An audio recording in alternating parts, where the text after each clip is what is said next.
మళ్ళా సభలో మాట్లాడుతూ అదేదో లన్ను మాటలు బాగా మాట్లాడినాం. వాటి వల్ల తెలంగాణ ప్రజలు లన్ను మాటలకు అట్రాక్ట్ కారండి, ఎమోషనల్గా అట్రాక్ట్ అవుతారు. ఎమోషనల్గా అట్రాక్ట్ అవుతారు కానీ లన్ను మాటలకు అట్రాక్ట్ కారు.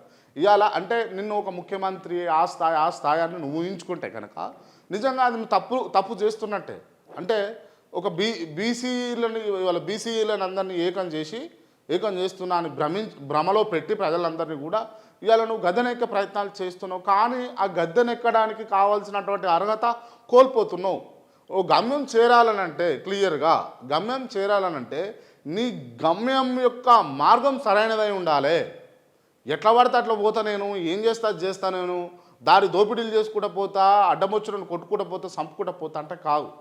నీకు ఎటువంటి ఇబ్బందులైనా ఎంత ఇబ్బంది పెట్టినా నీ గమ్యాన్ని చేరేంత వరకు నీ నిగ్రహాన్ని నువ్వు కోల్పోవద్దు.